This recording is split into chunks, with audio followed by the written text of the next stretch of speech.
Hello and welcome to this third video on sponsors. In the first video, we discussed how to identify sponsors, and by the end of that video, you should have been able to identify approximately 10 individuals who are potential candidates for being your sponsors. In the second video, we talked about how to initiate a first conversation with these potential candidates and kind of narrow it down to about 5 or 6 people whom you really want to be your sponsors. Now, at any given point in time, you should have about 4 to 5 people as your sponsors. So this is a good number to work with. And essentially, in today's video, we are going to talk about how to leverage these people as sponsors and how to help them further your career goals. So when you have that first level of conversation and when you identify that your business values actually align with your sponsor's business values and they see basically value in what you bring to the table, then it's time to take the conversation to the next level. And when you do that, it's all about how you can help them. That's the way you're going to keep them motivated to be your sponsors.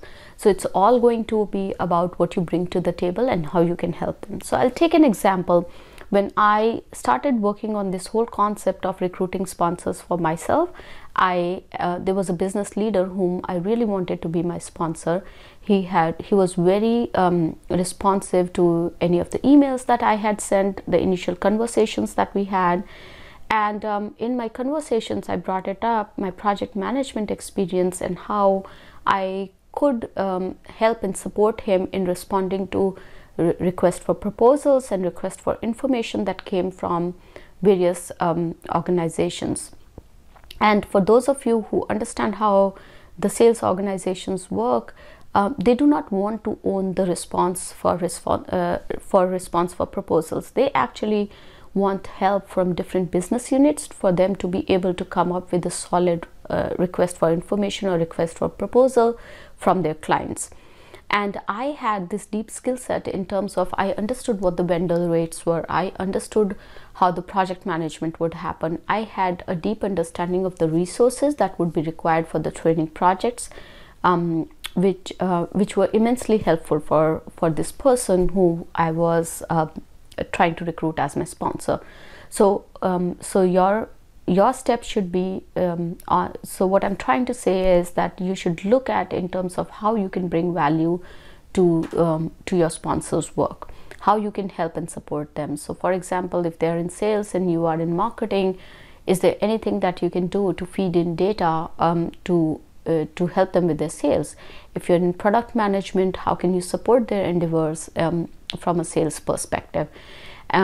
At this point, I would advise you not to pick up long projects. It's very, very important because anything that you'll be doing for them or supporting them would be above and beyond your job. You do not want to do the job for the sponsors at the cost of your own job.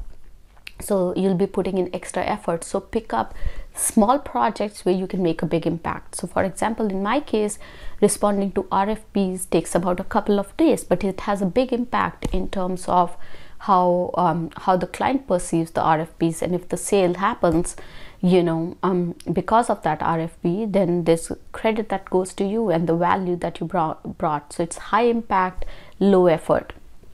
So look for projects that have high impact and low effort, an area where you can demonstrate your skill set without burning the midnight oil, if you will.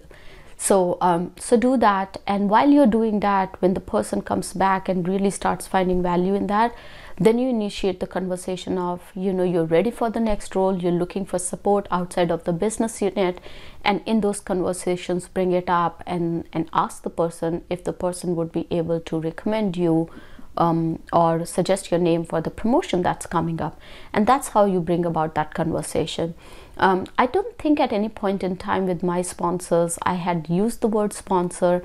I had gone to them and asked them formally, will you be my sponsor? It was all about building that reputation with them, showing them the value that I brought to the projects, and my ownership, my customer obsession, my ability to deliver, and then asking them to support.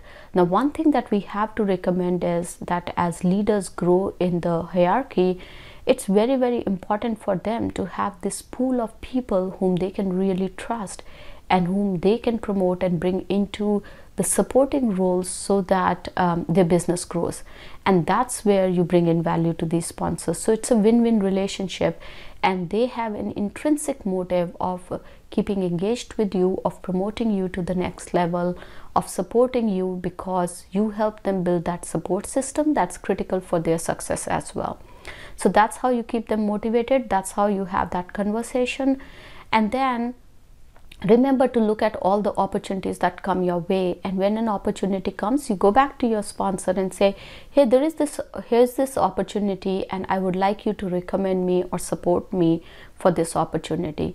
Do not assume that because you've had this conversation with your sponsor some time back, your sponsor will remember you and will continue to further your cause, because remember, they have competing priorities as well.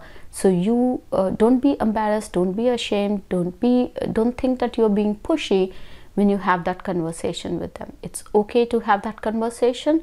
It's okay to keep reminding them, and when the time comes, grab that opportunity, take the recommendation, and move on to the next level.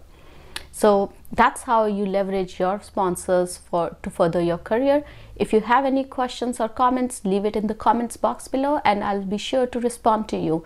If you haven't yet subscribed to my YouTube channel, do so now, and also click on the notification button to get a notification when new videos are uploaded.